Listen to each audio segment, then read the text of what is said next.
Agora vai. Comecei pela terceira vez essa live aqui. Eu tava falando. E o Maurício tá me perguntando pelo inbox. Mas aí, pra eu conseguir falar com ele, eu preciso parar a live. Eu achei que eu ia conseguir falar com ele na live. Então agora voltando, as pessoas voltando. Isso, pronto. Porque agora a gente vai começando aqui. E eu estou esperando aqui o Maurício Costa entrar, como estava dizendo. Ele é professor também de redação, assim como eu, e trabalha com a parte de coaching também. Enquanto isso, o Felipe Bandeira falou: quanto tempo, Felipe? Pois é, rapaz. Vou começando aqui, depois vou deixar também essa live gravada. Então, enquanto o pessoal entra, eu acabei abrindo 3 vezes, acabou ficando meio bagunçado. Tinha um pessoal que tava, aí saiu e vai. Mas eu vou começando então a responder algumas perguntas que me fizeram aqui já pelo inbox, né? E enquanto o Maurício aparece, vamos ver se ele já está aqui. Aqui! Ele está aqui, maravilha! Eu consigo. Boa! Boa! Vamos aparecer aí, eu já mando a primeira pergunta para. Olha quem está aí, professor Maurício Olá, Costa. cheguei. Caco, tudo bem? Tudo certíssimo, rapaz. Eu Tranquilo? acabei abrindo a live 3 vezes, porque ficou naquela vai, não vai, também tá todo mundo aprendendo aqui. Tá, todo mundo no Instagram é minha primeira live também. Nunca eu uso Facebook e YouTube, né? Não uso Estamos Instagram. dois desvirginando aqui na live. Exatamente. Exatamente. Maravilha, Fabrício. Maurício, eu já fiz uma rápida apresentação sua aí também. Então acho que a gente já pode ir direto para a batelada de Claro. questões e comentários. O pessoal também pode ir mandando aqui para a gente pelo bate-papo, né? As mensagens aqui, eu vou acompanhando também. E aí já tivemos algumas perguntas prévias, né, que o pessoal já foi mandando, já abri para perguntas desde ontem. Vou começar passando a bola para você, Maurício. Uma coisa Vamos lá. bem do seu trabalho de coaching, né? E recebi essa pergunta, não sei se você já chegou a ver lá nos stories, que eu tinha deixado as perguntas que fizeram. E achei uma pergunta bem bacana para a gente começar, que é como uma maneira de organizar o estudo em relação à quantidade de matérias. Vou esmiuçar um pouco mais isso. Talvez existe uma fórmula ou alguma maneira generalizada, Maurício? Ou você acha realmente que cada uma é de um jeito? Como que você desenvolve isso? Não, eu acredito que há, com certeza, alguns princípios básicos que se aplicam a todo mundo, embora as pessoas tenham dificuldades e habilidades diferentes, né? Uhum. Grosso modo, a melhor forma de você passar na prova é você saber as respostas, certo? Para chegar no ponto de você saber as respostas, tem vários caminhos. Mas eu Uhum. acho que nesse caso, a melhor resposta não é exatamente qual é a melhor metodologia, e sim quais são as piores metodologias. Porque os problemas decorrem, muitas vezes, dos erros porque o estudo do CACD, no conjunto, quando você está estudando 11 matérias, como é o CACD, que tem habilidades completamente distintas, quer dizer, você vai Uhum. estudar economia, né? A gente vai estudar sintaxe, vai estudar propriedade vocabular, vai estudar modernismo de Direito, 22, direito internacional, modernismo de 22, história da arte europeia do século XIX, entendeu? Vanguardas tudo ao mesmo europeias, tempo. tudo ao mesmo tempo, né? Então isso é muito difícil. E tem um equívoco que eu acho que é o rookie mistake mais comum, né, que as pessoas cometem quando estão começando a estudar, e que é natural quando você pensa em como você estuda para outras provas, em que o conteúdo não é nem tão diversificado e nem tão profundo, que é Uhum. vou estudar pelos pontos do edital. Se você for fazer isso para o CSD, você Não vai é uma ficar boa. 20 anos estudando e não vai terminar nunca. Primeiro porque algumas disciplinas são intermináveis, né? Política internacional e Uhum. geografia, o conteúdo vai mudando com o tempo, Sim. certo? Ano que vem, seria esse ano, né? Ano que vem nós teremos o censo, por exemplo. Mudou tudo, vai mudar tudo em geografia do Brasil. né? Depois que isso acontecer. Política internacional, as coisas vão acontecendo, vão mudando, muda o governo, muda o ministro, muda a política externa. E se a pessoa assume essa Na postura parte de política internacional, vou dar uma de Jô Soares aqui, não querendo interromper, mas já Não, tudo bem, interrompendo. sem problema. Quanto tempo, é que vem nisso, quanto tempo antes da prova tem o conteúdo que chega até a prova? Eu acho Nessa que questão da organização da prova. isso não é um número exato, mas eu diria assim que as coisas que estão acontecendo até uns 3 meses antes podem cair. Uns Depois três disso meses está antes é muito. bom estar num Isso constante atualização. porque depois disso está muito perto, não dá tempo, né? Porque entre as coisas acontecerem, se formar uma massa crítica, certo? E elas realmente se tornarem relevantes, ter alguma consequência real, se tornarem relevantes para a política externa, leva um tempinho. Eu diria no máximo 3 meses antes. Então, por exemplo, se a prova está marcada para 10 de setembro, o que aconteceu no dia 25 de agosto não vai cair, a prova já está pronta. Não vai ter como. Tá, Mas então vai mais perto nessa questão da organização, só para ver assim, mais perto da prova, então já está mais revisão do que coisa nova, né? Exatamente. Mas Legal. só para concluir a coisa aqui do estudar pelos pontos do Claro. edital. Porque como o edital é muito extenso e os conteúdos são muito profundos, na verdade você pode fazer um doutorado em todos os tópicos do edital. E é isso que esse é o erro que muitos candidatos acabam cometendo, né? Que é vou estudar esse ponto do edital aqui. Então vou estudar ele a fundo, vou estudar tudo que eu posso, vou ler, vou fazer aula, terminei, estudei. Tem 2 erros que estão cometidos aí. O primeiro é o tempo desproporcional que você dedica, porque a prova ela não é elaborada somente com conteúdo profundo de todas as matérias, né? As questões são distribuídas. E a segunda coisa é a sensação de que você estudou aprofundadamente, portanto aquele tópico está resolvido. Essa é uma falha muito grave, porque num concurso como esse, o que funciona é a repetição. Claro que tem muitas formas de repetir. Você lê, você relê, você assiste aula, faz exercício, tal, você faz tudo isso. Mas não adianta você pensar, não, eu vou estudar esse conteúdo aqui, aí estudei, fui profundo, fiz um chamamento, fiz tudo, aí só daqui a 8 meses eu vou ver de novo. Não, você perdeu toda a fiação. As coisas precisam ser vistas e revistas várias vezes.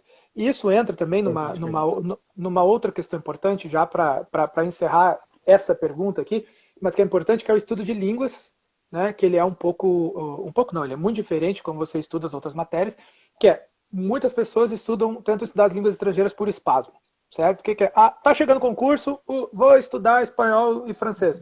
Passou o concurso, não passei, aí daqui a 7 meses, vou voltar para o espanhol e francês. Não, e muitas vezes as pessoas querem pular etapas também, certo? Então, eu quero começar treinando especificamente para o exercício do CACD, mas eu não tenho nem o básico da língua, não consigo juntar lá com o CREO e fazer uma frase. Então, esse também é um dos grandes equívocos no início da preparação.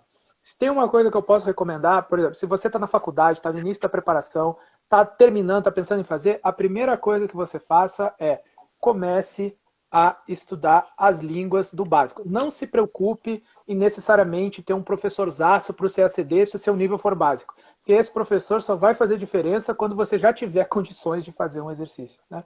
Então, você falou até na questão das questões, estudar por questão vale para todas as matérias, algumas mais, outras menos? O que você orienta em relação a isso?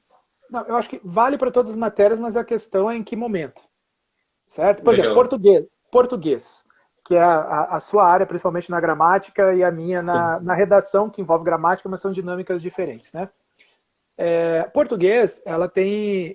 Eu sou da opinião de que é a única disciplina do CACD que tem uma necessidade específica, que é português, você começa pelo exercício, vai para a aula e termina na leitura de revisão. Todo mundo já deve ter tentado isso na vida, né? Eu cometi esse erro quando era candidato também. Nada pode ser pior para estudar português. Vou estudar português lendo gramática. Vou pegar a gramática, vou ler a gramática, e aí depois eu vou para o exercício. É um trabalho louco, entendeu? Então, eu acredito que a melhor metodologia para português é realmente você faz o exercício, percebe o seu erro, vai para aula, obviamente exercício temático de preferência, uma lista de exercícios de pontuação, uma lista de exercícios de colocação pronominal, separadamente. E aí eu vou para a aula, tenho a teoria, né? Eu bato a teoria com o exercício, aí depois eu vou para uma leitura complementar. Nas outras disciplinas, a coisa é um pouco diferente, porque ela depende, na verdade, em que momento você coloca o exercício. E não se você vai usar o exercício ou não, certo? Então, uma das coisas que eu acho problemáticas também são as pessoas que querem estudar por exercício desde o começo. Eu acho isso extremamente complicado, porque, bom, se você está no início da preparação, você está no nível básico, você vai fazer uma lista de exercícios e seu resultado vai ser uma desgraça.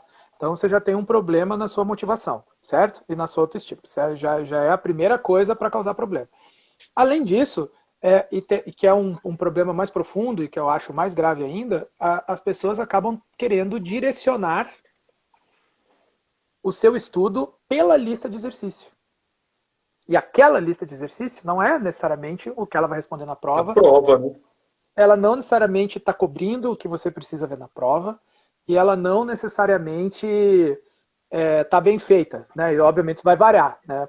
Professores Sim. como você fazem ótimas listas, mas não é assim em todos os lugares. Graças. Exatamente. Não, eu não tô apontando dedo para ninguém, mas assim, é fato, né? Só você tem listas que são ótimas, tem listas que não são tão boas, e isso vai, Com certeza. isso vai acontecer. Sim. Então, para essas disciplinas, onde eu incluo, por exemplo, assim, mais as duas histórias, PI, geografia, a maior parte de direito, são disciplinas em que o exercício tem que vir um pouco depois, certo? Quer dizer, primeiro você faz Uhum. uma primeira etapa de ganho de conhecimento, com leitura ou com Conhecimento, aula, né? e aí depois você vai para o exercício. E o exercício ele é um mecanismo de revisão e de fixação, e não um mecanismo de aquisição, entendeu? Então é só aonde você coloca, em que ponto da preparação você coloca o exercício, não necessariamente se o exercício é válido ou não. Uhum. E no seu trabalho do coaching, você vê qual o grande erro na hora de pegar esse conteúdo, da pessoa estudar o conteúdo para depois usar para revisão, alguma coisa? Tem algum erro assim básico que todo mundo comete e fala, cara, não faz isso que dá errado? Tá. Na hora de Tem formar vários. caderno, alguma coisa por aí. Tem vários. Não, eu acho que o formar caderno, eu particularmente não gosto, mas eu entendo que algumas pessoas funcionem assim. Eu O estou dizendo isso problema porque foi uma pergunta que fizeram, né? Como não, tudo é bom bem. estruturar o caderno e tal. Por isso que eu Não, estou claro, passando para não. você. O problema do caderno é quanto tempo você dedica para fazer o caderno, certo? Eu acho que se eu tiver que escolher um erro, além de eu ter falado aqui do você estudar por pontos do edital, tudo e tal, mas eu acho que o erro principal de todos, o pior de todos, é as pessoas quererem dedicar tempo desproporcional a uma matéria na qual elas sentem muita dificuldade, certo? Uhum. Porque você tem, não importa se você está estudando só para o seu CV, se você trabalha ou não, você tem você tem um número limitado de horas na semana e você tem 11 matérias para estudar. Se você dedicar metade do seu tempo a uma matéria só, talvez isso diminua a sua ansiedade, mas isso vai te comprometer nas outras 10, certo? Então, Entendi. uma das coisas que eu preciso fazer com muitos alunos é exatamente esse trabalho de ajudar a conter a ansiedade. Calma, calma. Todo mundo não, né? Mas 98,77% dos alunos se desesperam com economia porque eles não vêm dessa área. Estão desesperados com economia. Mas não dá para você ficar estudando só economia a semana inteira, porque aí você vai lá, consegue gabaritar a economia no TPS, beleza, são 8 questões e você tem mais 65 pontos que você está desperdiçando. E vale começar já um programa com as 9, com as 11, já considerando com as línguas, né? Ou você orienta, pega três, depois revisa essas três e faz mais três? Como que é uma estratégia Não, boa? não, eu acho que é o seguinte, você estuda você precisa pensar na sua preparação por ciclos um pouco mais amplos, né? Então, sim, eu trabalho com ciclos de 6 meses, mas não de uma forma em que você... tem duas coisas que não pode acontecer. Você não pode simplesmente, vou estudar toda essa matéria primeiro, e aí depois eu vou para outra, para outra, para outra, porque as coisas ficam distantes. Mas, por outro lado, se você tentar estudar as 11 matérias na mesma semana, você não vai conseguir, certo? Então, Uhum. o que eu faço com os meus alunos e que eu recomendo é que você faça ciclos semanais, né? Tem algumas disciplinas que precisam ser contínuas, que você precisa de aula mesmo, acompanhamento de professor, que é o caso de português, que é o caso de economia e é o caso das línguas estrangeiras. Certo? Essas disciplinas você tem que estar fazendo aula desde sempre. Certo? Uhum. O estudo solitário ajuda? Ajuda, mas ele não resolve. Certo? Ele é subsidiário, ele não é um estudo que vai resolver o seu problema. Sim. Nas outras disciplinas, o esforço de leitura no primeiro momento te dá um ganho muito mais rápido que assistir 4 meses de aula. E você entra nas aulas, nos exercícios depois.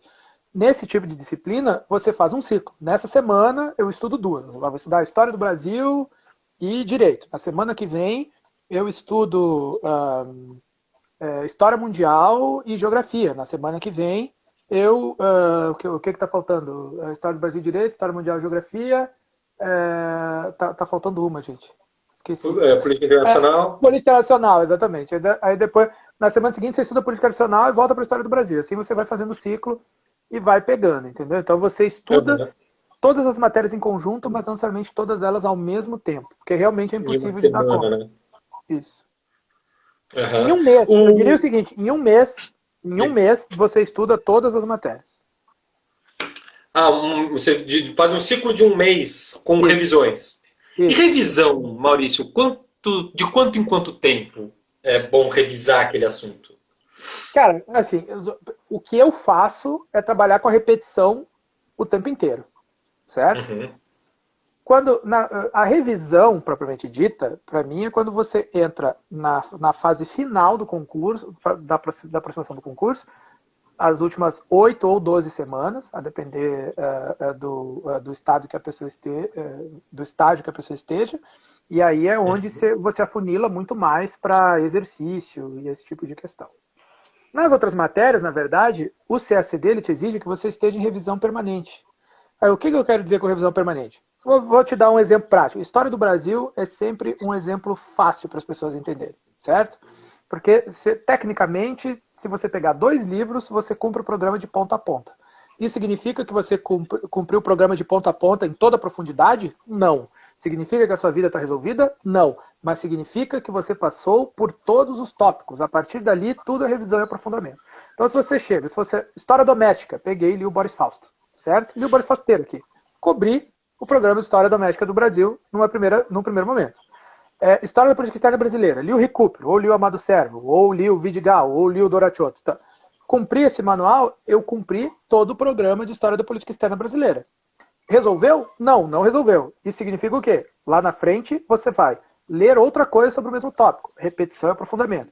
Lá na frente, você vai fazer uma aula sobre esse tópico. Repetição e aprofundamento. Você vai fazer exercício sobre esse tópico. Repetição e aprofundamento. E assim você vai com todas as disciplinas o tempo todo. Claro que algumas, por exemplo, PI e Geografia, por exemplo, pela dinamicidade, né, do próprio programa, você não tem como fazer essa repetição tantas vezes de todos os tópicos, consegue mais dentro de um código de concurso. Mas História do Brasil é possível, História Mundial é possível, Direito Internacional é possível, entendeu? Então, Direito Interno também é possível, entendeu? Você consegue fazer. Então, e é esse o ponto, entendeu? Uma coisa que eu acho problemática, não necessariamente errada, né? Porque tem vários caminhos para chegar no mesmo lugar, né? Alguns levam mais tempo, outros levam menos tempo, mas assim... Formações diferentes também, né? Tem alunos que vêm de Direito, tem alunos que vêm de RI, isso muda, né? Que vem, no meu caso, eu sou formado em letras, então meu mestrado em literatura comparada, minha vida e a minha carreira no Itamaraty foi basicamente econômica até eu vir para o consulado. Então essas coisas são malucas. Mas, por exemplo, eu acho que uma coisa que é muito problemática para o CACD é fazer um estudo muito picotado, certo? Então, eu acho que isso é algo que é prejudicial muitas vezes. Então, se eu vou estudar uma matéria, eu vou ler um capítulo do livro do fulano, um capítulo do livro do ciclano, um capítulo do livro do Beltrano, e é o jeito que a gente estuda na faculdade, na verdade, certo? Sim, por fragmentos, né? Isso, só quando a gente vem para o CACD, a gente tem uma prova mais restrita, que ela é mais focada ela é mais focada não, no estrangeirismo, ela é mais concentrada numa bibliografia, né? E se você tiver o domínio daquela bibliografia central, você vai conseguir dominar o que vai cair na prova, né? Então eu acho que muitas vezes você fazer a leitura de obras completas é muito melhor para a organização do estudo, do raciocínio, do que você ficar fazendo as coisas muito picotadas.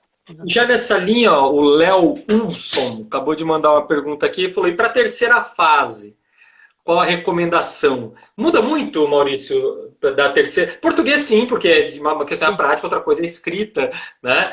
Tem todo o trabalho do desenvolvimento textual, argumentativo, progressão, retórica, enfim. Para as outras matérias, economia, direito, história, tem alguma recomendação específica para o estudo da terceira fase? Não, tem várias, né? É claro que o estudo de terceira fase, esse é um outro problema também na preparação geral dos candidatos, que muitos querem começar a estudar se preparando para a última etapa, né? O que não é muito útil, porque você acaba guiando o seu estudo, às vezes passando uma semana para escrever uma questão, escrever uma resposta para um conteúdo que você não tem, né? Então, isso é uma coisa que entra em outro momento, quando você já está quando você já está num nível mais intermediário, assim, você já ganhou, já tem uma boa quantidade de conteúdo, você já consegue começar a escrever. Mas sim, para a terceira fase, a metodologia é diferente, porque você precisa escrever, e a principal questão é, você precisa dominar, né? Dominar não é a palavra, você precisa ter fluência nas linguagens de cada disciplina, certo? A maneira como você responde a linguagem de geografia não é a linguagem que você responde história do Brasil, que não é a linguagem que você responde com PI, que não é a linguagem que você responde direito, e não é a linguagem que você responde economia. Isso é importante, porque isso toca num ponto que muitas vezes a gente vê os candidatos, meus alunos também, e eu sempre dou uma chacoalhada com isso, né? Que eles sempre dizem que caiu um tema de PI em geografia. Não caiu, porque os conceitos de PI que seriam aplicados na prova de PI, as teorias de PI, a linguagem de PI é uma, a abordagem em geografia é outra, né? Então tem que ter essa noção exatamente da linguagem das disciplinas, né? Não adianta só ter o domínio do conteúdo, né? Para responder para o geógrafo, você tem que escrever como geógrafo, para responder para o historiador, tem que responder como historiador, para o jurista, como jurista, e assim sucessivamente. E vale aquele negócio de você olhar quem é o cara que está na banca, principalmente na parte de história, PI, até onde isso influencia, Maurício? Cara, eu acho que vale, inclusive na prova de português. Tal, evidente que vale, né? Porque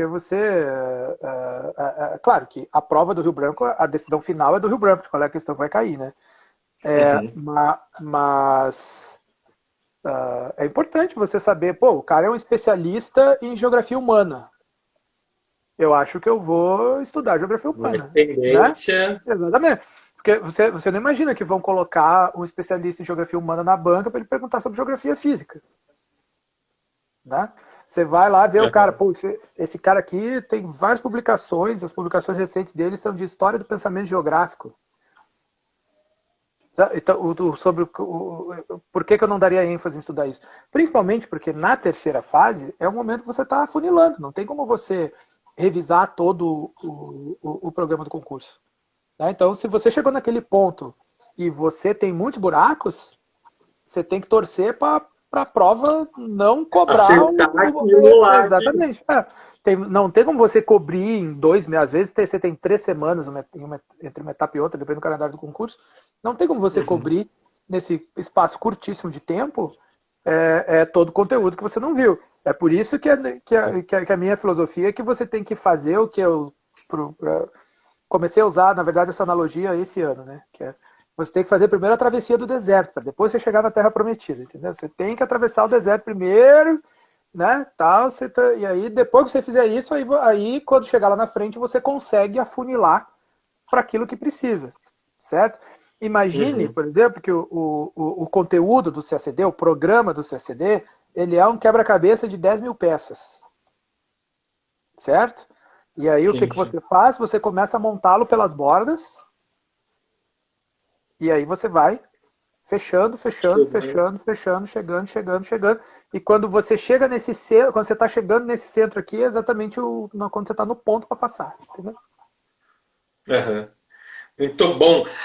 Um outro ponto aqui, eu vou falar um ponto positivo e negativo, aliás, depois você passa a bola para você ver se concorda, discorda, até bom. porque daí tem duas visões da mesma coisa. Isso é bem interessante também, né, Maurício? Às vezes Sim. as pessoas acham que se dois professores de uma mesma matéria discordam, um dos dois tem que estar certo. E muitas vezes não, são visões diferentes, as duas se complementam, o aluno vai ter uma terceira, né? Não, e principalmente porque muitas vezes a prova não é coerente. Com Entendeu? certeza.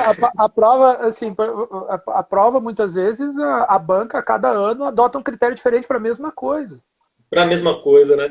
Mas é uma pergunta que Exatamente. me fizeram aqui, foi bem interessante, porque hoje tivemos, eu nem consegui ver ainda, mas saiu o guia novo Sim, agora desse eu vi. ano, não é o bêbado equilibrista, a Não, esperança esperança equilibrista. equilibrista. Isso. Né? Não, Eu fiquei com o bêbado equilibrista eu já divulguei na na cabeça página do, eu já divulguei na página do do diálogo. diálogo. Isso, Já eu saiu divulguei. lá. Eu estava em aula hoje o dia todo, não consegui ver ainda, vou ver agora à noite. E aí perguntaram isso, se. Oi? Desculpa. Não, eu não podia deixar de divulgar e de parabenizar os meus alunos da turma, né? Com certeza, que estão lá. Que estão Né? lá, exatamente. Ó, o Jonatas pediu para você mandar um abraço para Macau, Rio Grande do Norte. Um abraço para Macau, Jonas. O Jonas também foi meu aluno, né? É um dos depoimentos mais acessados da página do Diálogo Diplomático. Milhares, milhares é o Jonas lá. Aí Estrela. sim, ela está presente aqui, batendo Estrela do ponto. YouTube. Então, e falaram se vale a pena estudar pelos guias. Eu vou começar com, pelo menos para a redação, né? Eu falo que eu sou nesse ponto, por isso, aliás, que é interessante esse bate-papo com você, que você tem uma visão muito mais ampla da prova. A minha é só de português, que só na minha área mesmo. E eu vou dar um ponto negativo do estudo pelos guias e depois você passa a palavra para você. Estudar redação pelos guias, eu faço uma grande ressalva em relação a isso. Duas, aliás, ressalvas em relação ao estudo pelos guias. De uma pessoa considera ler lá o guia. Primeiro que, muitas vezes, as redações dos guias têm também os seus problemas. Claro, né? São redações boas, bem feitas, até que foram aprovados, mas têm os seus problemas. E uma grande ressalva que eu faço, e eu já vi muitas pessoas cometendo esse erro de estudar pelos guias sem ter uma orientação de um olhar técnico, vamos dizer, é justamente você, primeiro, achar que aquela redação que está lá foi feita por um abençoado divino, né? Meu Deus, é muito. Não, são técnicas. É técnico, você tem como desenvolver para chegar lá. Então, primeiro que se eu não tenho a técnica, qualquer estrutura que foge do que eu sei parece que é algo impossível. E não, tem uma estratégia. Então eu faço essas duas ressalvas. Primeiro que, às vezes, a pessoa fica achando que ela nunca vai chegar lá, por não ter esse olhar técnico. E segundo, por de repente pegar justamente aquilo que não foi tão bom na redação, aquilo que de repente fez com que o ponto caísse justamente por ter aquilo, e achar que aquilo é bem legal. Né? Olha que legal, ele fez isso, eu vou fazer também. Como quando talvez aquilo foi o que diminuiu a nota e não o que aumentou a nota. Então, para a redação de português, eu faço sempre essas duas ressalvas de a pessoa pegar os guias e ir assim sem ter uma troca de ideias com outros candidatos ou com o professor ou com um olhar técnico. A minha ressalva em relação a estudar pelo guia é essa. Agora passo a palavra para você. O que você acha de estudar pelo guia? Vamos lá. Falando de redação aqui, que também é minha especialidade. Eu concordo totalmente com você. Certo? Totalmente. Porque o guia, no caso da redação, ele é muito usado, as pessoas achando, bom, eu vou ver esse iluminado aqui que fez a redação maravilhosa, eu vou tentar emular. Uhum. Né? Eu vou tentar repetir o que ele fez. Pega até palavras e tal, isso. né? E essas coisas não são assim, porque uma das coisas mais importantes da correção da redação, e que na terceira fase vale também numa proporção um pouquinho menor, é que tudo que for muito parecido necessariamente tem uma nota mais baixa. Então, quer dizer, o que é a média é a média. O que vai se destacar é algo que for diferente da média. Certo? Então, essa é a primeira coisa. A outra coisa, quando o guia era feito pelo próprio Instituto Rio Branco, né, e aí você tinha só realmente as melhores notas, você tinha esse problema que era a pessoa, não, vou tentar emular o que aquele cara fez. Né? E muitas vezes ela não vai conseguir. fazer essa emulação pelo simples fato de que cada um raciocina de um jeito, entendeu? Então, muitas vezes as pessoas querem encontrar uma estrutura muito rígida e tal, e não é assim. Você precisa soltar a sua mente. Você tem que dominar as técnicas de escrever, mas não fazer um texto que é igual a todo mundo, entendeu? Então, não é assim que a coisa Isso não é funciona. Enem, né? Eu costumo dizer que CACD não é Enem, né, cara? Não, Que tem aquela não, forminha, aquela não, conjunção-chave, aquele não. negócio ali, E né? é, Conclui-se que... exatamente. E é até contra-instintivo, porque, na verdade, tudo que numa redação da prova de inglês é considerado lindo, no português é considerado tosco, né? Todos esses conectivos, todas essas coisas que no inglês a gente Ah, vai mas usar. dizer, Finally, firstly, second. Sim, sim, é bem mais claro, objetivo, direto, tudo e tal. No português você bota, esse cara aqui não sabe, por não sabe o que ele vai fazer. É, tudo bem. Agora, para as outras matérias, para a terceira fase, eu acho que pode ser útil num estágio mais avançado, assim, né? Eu digo, num estágio mais avançado da sua preparação, principalmente porque agora que o guia é feito pelas próprias turmas, vão todas as respostas. Então, na verdade, você pode ver que mesmo o primeiro colocado teve respostas que ele não foi tão bem, ele não fez 100%. sim. Né? E você vai ver lá que tem respostas que, sei lá, o cara avalia 30, o cara fez 21, 20, 19 naquela resposta, não foi reprovado por causa disso. Certo? Então ele dá uma noção de que você não tem que ser perfeito. Mas até tem uma coisa interessante sobre isso que eu falava para os meus colegas e também para os meus alunos, né? Que na verdade tem três. Quando você vê o guia, né? O guia serve mais ou menos como um teste de proficiência de como você está preparado para o CACD, né? Que é, se a primeira vez que você vê o guia, você olha e pensa, mesmo o cara que não fez uma questão tão boa, você olha e pensa, putz, cara, você tem gênio aqui. É só agenda raça. É, Como é que o cara consegue fazer isso? Eu nunca vou conseguir, meu Deus, isso é impossível e tal. isso para mim é a maior Isso. contraindicação, né? Exatamente. Aí tem o segundo ponto, o cara já estudou, já está com um bom nível de preparação, então ele olha o guia, ó, legal, isso aqui eu sei, isso aqui eu sei. Interessante, eu acho que eu já conseguiria escrever essa resposta. Tal. Aí tem o terceiro ponto guia, que é o cara que vai passar a qualquer momento, que ele olha e diz, eu não acredito que deram 30 de 30 para essa resposta. Meu Deus, isso aqui tá errado. Olha que absurdo isso aqui. Como é que dão 30 de 30 para isso aqui? Como Não é que pode deve ser. Sabe?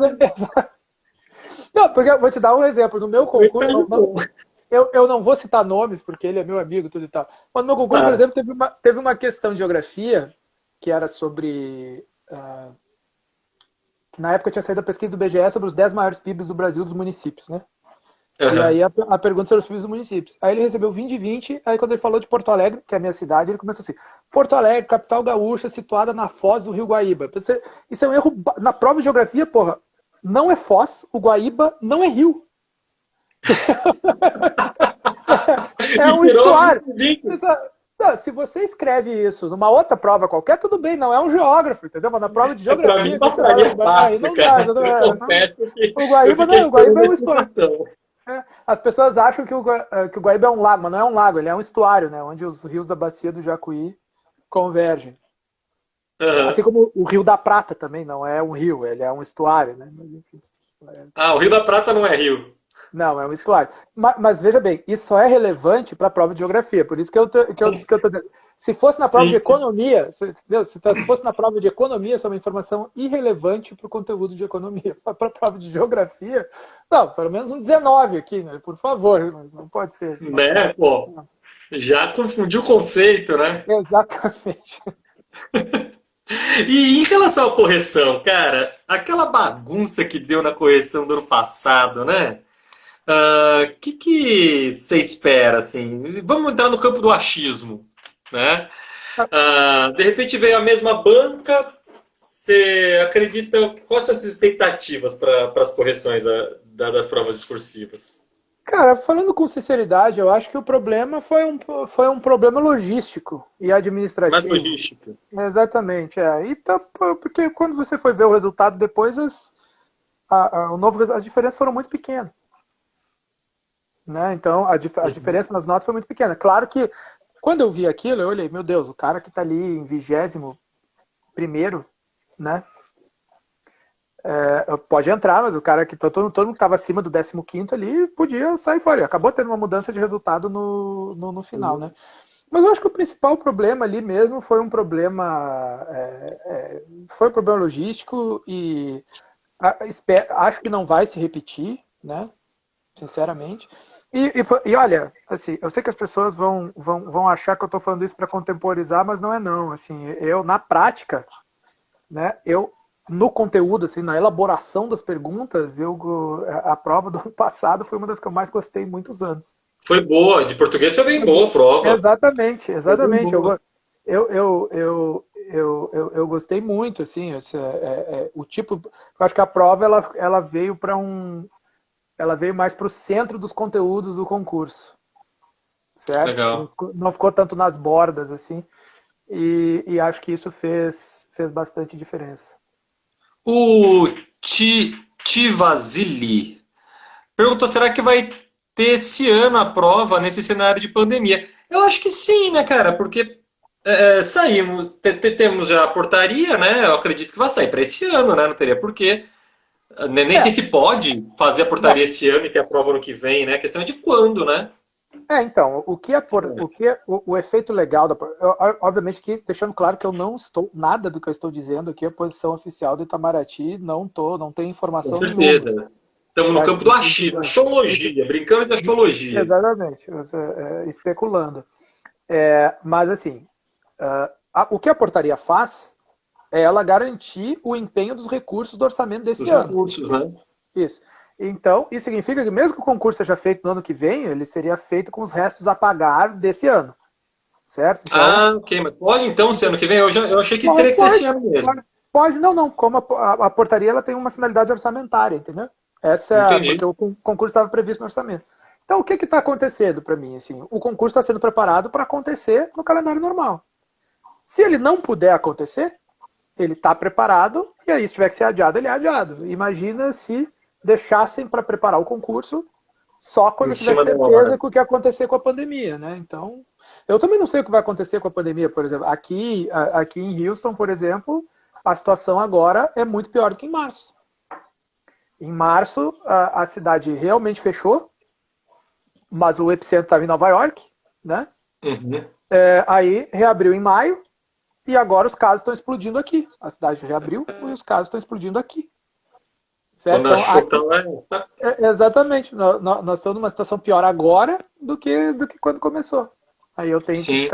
continuar em casa isolado. O consulado ainda tá só teletrabalho, né? Fechado. Aham. Muito bom. Então mas teremos a prova. O que importa é isso, o aluno Eu continua acredito que estudando. sim. O Sim, candidato pode segue estudar. estudando. Estude, É, e estude, Tiago, eu acho, estude. e a questão para mim é simples assim. Se tudo der certo, a prova acontece no mesmo calendário do ano passado, um calendário muito parecido. Se der errado, atrasa um pouquinho. Se atrasar um pouquinho, é mais tempo para estudar e não menos. Então isso vai em benefício Sim. e não em Ó, prejuízo, tô né? falando aqui que a live tá sensacional, hein? Muito bom. Obrigado. Me pediram aqui também para a gente falar sobre leituras. Eu vou começar e depois passo a bola para você, então. Ok. Eu acredito sempre que, assim, na parte de português, como você até comentou no começo, ler gramática não é um bom recurso. Não é um bom recurso, né? Até porque a gente dá ênfase para muitos pontos que não são tão importantes assim. Eu vejo, às vezes, pessoas que começam lendo gramática e ficam perdem dias e semanas estudando fonética, né? Porque a gramática começa na fonética. E, cara, só que, pera, qual é a relevância disso pro todo? E fica lá de tongo oral crescente, tongo oral decrescente, tritongo, e aí dífono, dígrafo. E, cara, não, a relevância, não se acender, não vai cair quantos fonemas tem aquela palavra, né? Então, gramática é um guia de estudo, né? Mais para você ter ali à mão algumas consultas, mas realmente precisa de uma orientação para a sequência e destacando o que é importante. Mas, em relação à leitura para bagagem, eu recomendo sempre a leitura dos clássicos. Né? Machado, Clarice, Guimarães, até mesmo porque você conhecendo o contexto. Cai um Machado na prova, você já leu Machado? Você já lê com outra propriedade. Cai um texto sobre Clarice na prova, você conhece Clarice? Você lê, mas não pensando em acertar o conteúdo, porque isso é realmente impossível. Mas eu recomendo sempre a leitura dos clássicos como bagagem. E aí o cara vai ler aquilo que ele consiga ler com prazer. Né? Faça desse momento de leitura algo prazeroso, não aquela leitura que a gente fazia no ensino médio por obrigação. Então eu falo, cara, a leitura complementar de português você vai fazer assim à noite, na hora que você está lá, para relaxar, vai pegar Primeiras Histórias, vai pegar Uma Hora da Estrela, vai pegar um livro de contos, um livro de poemas do Drummond. E para português eu recomendo sempre essa leitura muito mais vantajosa do que pegar uma gramática e ficar lendo. A gramática tem que ter um curso mesmo, uma instrução, ou até mesmo talvez materiais didáticos, ou seguir por YouTube, mas enfim, para português eu recomendo sempre isso. E você, não só para português e também para outras matérias, já que você tem essa visão mais ampla da prova, leituras indispensáveis para o CACD? Até dizer uma coisa, que a gente não combinou nada para ficar concordando nas coisas de português, mas é por isso que a gente acaba... Aliás, eu esperava que fosse discordar mais, está muito chato, não, eu queria que a gente discordasse. Não é à toa que eu recomendo as tuas aulas para os meus alunos, entendeu? Porque é um pensamento muito parecido. Português, por exemplo, a questão da gramática, principalmente, como eu falei lá no começo, agora imagina, assim, você pega uma gramática nova, pega o Bechara, você vai ler, é chato para dedéu, tá? Vai ser uma desgraça. Mas imagina você ler a gramática do Celso Cunha. Aí você está lendo, aí ele diz, a regra é essa. Mas na verdade também pode isso, e se você quiser, pode tudo. E dá um exemplo que não combina com nenhum dos dois que ele falou antes. E na verdade pode tudo. E aí você vai para a prova e você pode. Aí fica... um exemplo que não cabe nenhum deles. Isso, tende. As coisas tendem a ser, mas elas podem não ser e elas são, sabe? É a coisa mais confusa que ajuda. Mas agora, sobre a parte aí de literatura e cultura brasileira, eu concordo totalmente com você. Óbvio que eu acho importante a pessoa estudar a cultura brasileira, estudar a literatura brasileira, mas isso que você colocou é algo que eu tenho falado para os meus alunos também, de coaching, inclusive, que perguntam sobre a leitura. Porque a pior coisa que existe... Tá, a pior coisa que existe, estou exagerando, né? Óbvio que não. A pior coisa que existe é morrer de coronavírus nesse momento. Não, mas uma coisa realmente muito ruim é que a pessoa que só estuda sobre e nunca lê as coisas, você quando lê um exercício assim, certamente chega e você percebe que o cara não sabe o que ele está fazendo, que ele tentou fazer uma coisa esquemática, meio que montar uma equação, né? Eu concordo totalmente que esse conteúdo é um conteúdo que se resolve muito mais na vivência. Então, realmente, você lê o Machado de Assis de boa, entendeu? E depois você lê uma Clarice Lispector, depois você vai lá e lê um Graciliano, né? Aos poucos você precisa ter um pouco de vivência com a coisa. Você precisa naturalizar esse conhecimento para que depois, quando você vai escrever sobre aquilo, você consiga desenvolver um raciocínio que não seja aquela coisa tentando repetir o que está no livrinho, entendeu? Que é muito ruim. Tem algum livro assim que fala, se você disso, tem que ler isso. Começa por aqui. O cara está começando agora. Tem alguma obra assim que... Para redação ou para a cultura brasileira? No geral. Para as matérias no geral. Assim, aquele livro que se você disso, tem que ler. Cara, isso é difícil, porque as matérias estão muito segmentadas hoje em dia. Eu teria que dizer um para cada matéria, entendeu? Na verdade, mais de um para cada matéria, é difícil. Mas em redação, eu diria, se você quer começar com um conteúdo que seja abrangente, cultura brasileira, e feito para um público que não é especialista, comece com leituras brasileiras. Leituras brasileiras. Angélica Madeira e Marisa Veloso. Que eu acho que é o mais, digamos, é o menos inóspito, né? É o mais fácil, assim, de você entrar. O pessoal gosta muito de começar com história concisa. Eu não acho um bom começo, Maurício, também. História concisa da literatura brasileira? Não, eu não acho também, porque história concisa... Eu não acho uma boa. Eu sempre falo, cara, uma história concisa é para quem já tem uma boa base. Porque ele não vai te falar o que é o arcadismo, o que é o romantismo, o que é a primeira geração, a segunda... Não, é para quem já sabe, isso vai misturar tudo, né? Se você quer a base da base, aí eu recomendaria, que isso eu recomendo para todos os meus alunos também, Porque se você quer ficar na literatura e não na cultura no geral, porque leituras brasileiras, ele vai para tudo, né? Vai Sim, sim. as missões artísticas, todas as coisas, não fica só nos movimentos literários. Eu diria para Sim. usar o Introdução à Literatura Brasileira, resumo para principiantes, do Antônio Cândido. Do Antônio Cândido. 82 pagininhas, Excelente. super É didáticas, bem. e é um livro que, na verdade, ele escreveu nos anos 90, porque ele ia publicar uma edição que ia ser traduzida para o italiano, que é para os italianos aprenderem literatura brasileira. Acabou não sendo publicado. Eu uso bastante como fonte para questão também É muito bom. Não, bem eu didático. também. Eu também, bem didático. É o mais simples. Assim, história concisa eu recomendaria num estágio muito Sim. avançado. Assim. E Maurício, não quero. Daqui a pouco o Instagram vai derrubar a nossa live, que só dura 1 hora, e eu sei que você tem aula também. Sim. Mas fizeram uma pergunta aqui, eu não saberia dizer. Vamos ver se você pode responder. Na primeira fase, qual a diferença do raciocínio utilizado na prova de português e na prova de inglês? Existe alguma diferença na primeira fase desse raciocínio? Você falar sobre português, a prova de inglês eu não sei não. Não, eu não sei se eu entendi bem a pergunta, mas Eu também não. mas acho que tem uma coisa que eu posso que eu posso dizer que é uma diferença importante, porque apesar de o nível da prova de inglês do TPS ser um nível alto, ela ainda é uma prova para falantes de segunda língua, certo? Ok, Então, ok. então tem algumas coisas, por exemplo, que vão te demandar conhecimento de vocabulário que a prova de português não faz diretamente. A prova de inglês Porque não tem essa questão tão estrutural quanto a de português. exatamente. Tá. Porque a prova de inglês não vai te dar não vai te dar uma questão, por exemplo, leia o item e diga essas alterações, aqueles itens para ver se as alterações gramaticais estão corretas, né? Sim, sim, sim. Contra o erro gramatical, para você encontrar o erro de pontuação e tal, essa coisa gramatical assim não vai aparecer com Ok. preposições, algumas coisas assim. E, por exemplo, em português não vai cair uma questão do tipo a palavra bonito na linha 7 pode ser substituído por popozudo, Sim. entendeu? Não vai, em inglês cai, entendeu? Então são duas coisas que realmente mudam a estruturação.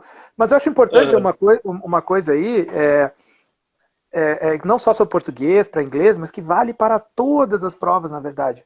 Né? Toda prova é uma prova de interpretação de texto. Porque se você não entender as conexões Sim. sintáticas, você não vai entender as conexões semânticas, você vai errar. Certo? Nesse ponto é igual português. Exatamente.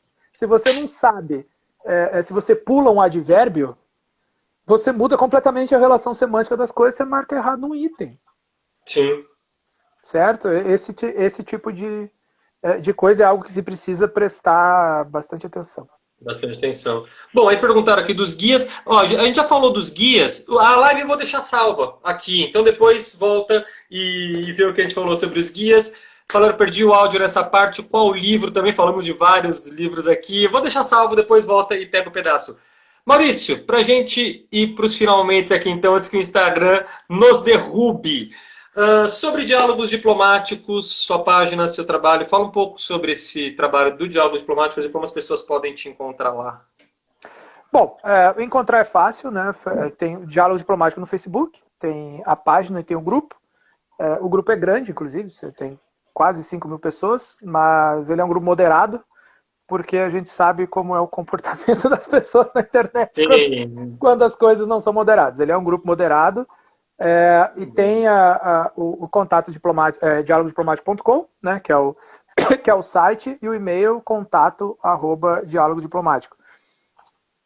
Que tipo de informações rolam por lá, assim, para o candidato? Então, na página do Facebook, principalmente, que é compartilhada depois nas redes, a gente tem posts diários, né, com dicas da preparação, dicas de conteúdo, sempre circulando por todas as matérias.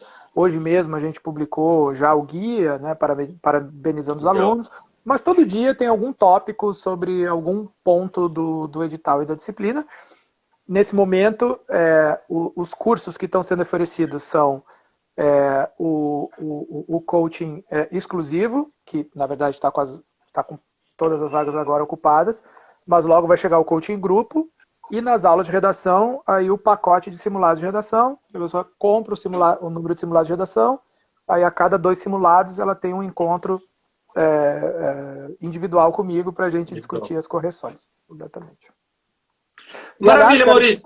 quero terminar aqui já para reforçar, a gente já falou sobre isso, mas é reforçar o convite para a gente organizar uma live então, no Diálogo Diplomático, na qual você vá, eu te faço as perguntas e você faz a sua propaganda. Será feito, com certeza. Tá bom? Então, o pessoal que está aí já acompanha o Maurício também, lá no Diálogos Diplomáticos, que vou eu aparecer lá também. Então, estamos sempre juntos aí para essa preparação. Maurício, prazerzaço ter falado contigo, muito obrigado e boa aula. Nos vemos a semana que vem lá no Diálogos Diplomáticos. Um abraço, boa sorte para todo mundo. Abração, meu amigo. Tchau, tchau.